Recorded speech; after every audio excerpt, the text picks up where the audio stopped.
இன்றைக்கி நாம் ஃப்ளவர் கார்டனில் செம்பருத்தி பூவை பற்றி பார்க்கலாம்.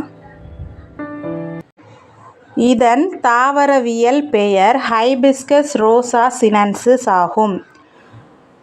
செம்பருத்தி பூவை ஷூ ஃப்ளவர் என்றும் அழைப்பர். வழிபாட்டிற்கும் வீட்டின் அழகிற்கும் செம்பருத்தி பூ பயன்படுத்துகிறார்கள்.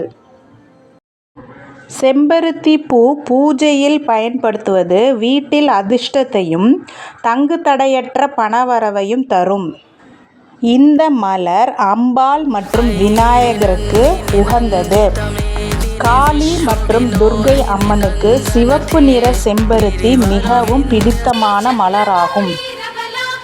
செவ்வாய்க்கிழமைகளில் அம்மனுக்கு செம்பருத்தி மாலை சாற்றி வழிபடுவது சிறந்தது. விநாயக பெருமானுக்கு சிவப்பு நிற செம்பருத்தி கொண்டு அர்ச்சனை செய்வது மிகவும் சிறப்பு. சூரிய பகவானை வழிபடும் போது செம்பருத்தி பூவை தண்ணீரில் இட்டு அர்க்கியம் வழங்கலாம். வாஸ்து தோஷம் நீங்க வாஸ்து சாஸ்திரத்தின்படி வீடுகளில் சிவப்பு நிற செம்பருத்தி செடி வளர்ப்பது வீட்டில் உள்ள எதிர்மறை ஆற்றலை நீக்கி நேர்மறை ஆற்றலை பெருக்கும். செம்பருத்தி பூவில் மருத்துவ குணங்களும் உண்டு. செம்பருத்தி பூ இரத்த அழுத்தத்தை சீராக்க உதவுகிறது. உடலில் குளிர்ச்சி தன்மையை உருவாக்குகிறது. பித்தத்தை தணிக்கும் ஆற்றல் இதற்கு உண்டு. செம்பருத்தி பூவை அரைத்து தலைக்கு தேய்த்து குளிப்பதும் இதன் இதழ்களை பயன்படுத்துவதும் அடர்த்தியான மற்றும் கருமையான கூந்தலை பெற உதவும்.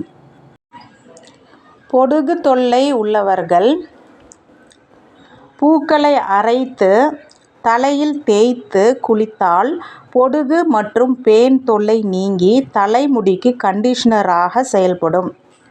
செம்பருத்தி பூவை நீரில் கொதிக்க வைத்து டீயாக அருந்தி வந்தால் உயர் இரத்த அழுத்தம் கட்டுப்படும்.